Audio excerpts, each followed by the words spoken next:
What's up? I'm wearing a tie with a polo shirt. That is a fashion faux pas. But I don't care because I'm in the classroom and it's hot and I can't stand to wear a tie when it's hot, so I'm just like protesting by doing this. So don't think that I dress this way, normally, right?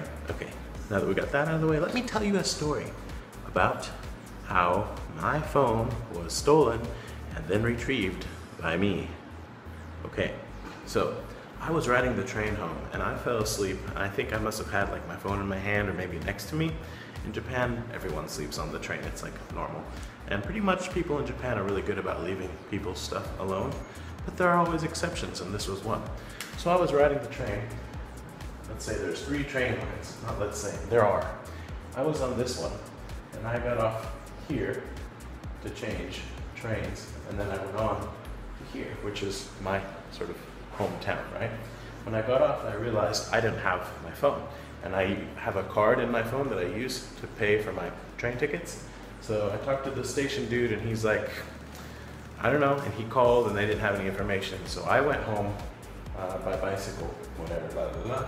I got my iPad and I used the Find My iPhone app, and it showed me that my phone was traveling, which way? It was traveling this way, back this way, to another city over here. Okay, basically we're talking about Kobe and Osaka, all right? And the train distance is about 30 minutes to 60 minutes, depending on which train you ride between those 2 towns, cities, right? So I went back to the train station and I showed him, look, here's my phone. He's like, dude, that's not Honshin. Oops, I said the name of the city, it doesn't matter. It's the other train, which is Honkyu. And that's up here. So somehow, apparently this guy had gone and then changed trains. Well, this guy, I mean, if my phone has changed trains, it's obviously not walking on its own, right? So now I know that probably someone has my phone and that someone hasn't turned it into the, to the station manager or whatever, because normally that's what people do, right? I've done it before. So now my phone is on this train line. So he said, maybe you should talk to the police. And so I talked to them, they said, we can't do anything about that. You should go talk to these train people. So I went there and they were really friendly. And while I was talking to them, my phone started coming back this way. So I decided to try to get on the train and catch it. So I got on the train, and unfortunately the train that it was on had passed and didn't stop at this station. But I got on the sort of local train and I went further this way. And then I looked at the sort of map, and my phone apparently had gone off into the mountains somewhere, and I was like, oh, now what do I do? And I was thinking about getting off and trying to find a way up there because it appeared to have stopped.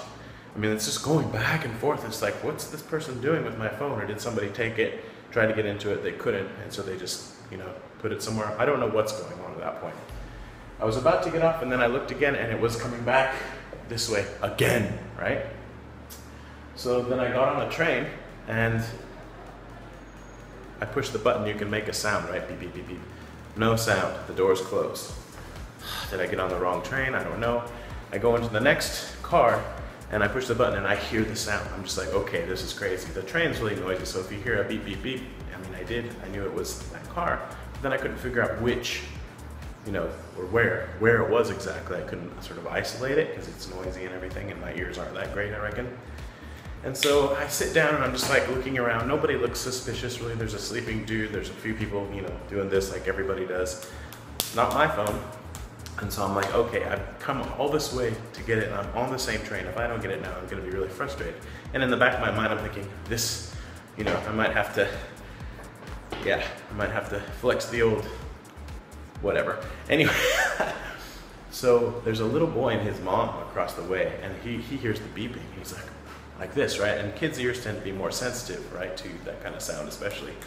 And after a while, I just said, hey, where's it coming from, And I said, is it coming from the sleeping guy's bag? And he's like, yep. And I asked the mom, and she was like, yep. And I said, are you sure? Because I didn't want to wake him up and be wrong.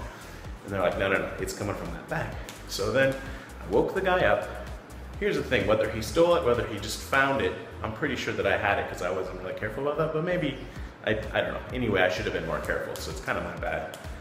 Anywho, I woke him up and I said really politely, I wonder if maybe you picked up my phone, I left it on the train, could you give it back perhaps, you know? And I didn't imply that he was, you know, doing anything wrong, but he clearly was, because if you find someone's phone, you take it to the station manager, you don't put it in your bag. And he was going back and forth, and I don't know what's going on. He looked like he was a bit down on his luck, so I didn't want to be too hard on him either. And he's like, oh yeah, maybe this one? And he gave it back to me, and I felt stupid, and I was so happy to get it back. I didn't do any more. I didn't say, look man, when you find someone's phone, you gotta take it to the station attendant or whatever. And I kind of wish that I'd done that now for the sake of other people whose phones, you know, that he might grab. I think he was a little freaked out that I tracked him down though, so maybe that was good enough. And actually, I even got a little video of him. Here you go.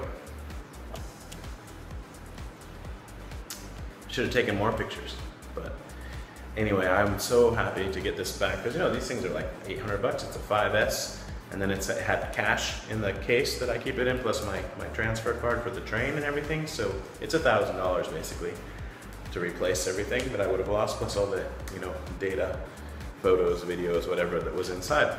You can erase it with the app, right? I mean, I was almost to push the button, but once you do that, you can't track it anymore. So, you know, if you're an Apple hater, that's cool, I understand, whatever. But for me, it's such a cool thing to be able to track it down using an app. And I mean, thanks to that app, I totally got it back. So this is not a paid promotional whatever. But anyway, that's my story. And I'm glad that I didn't have to open up a can of whoop ass on the guy, because, you know, that could have been bad, it could have been ugly. Okay, thanks for watching, bye-bye.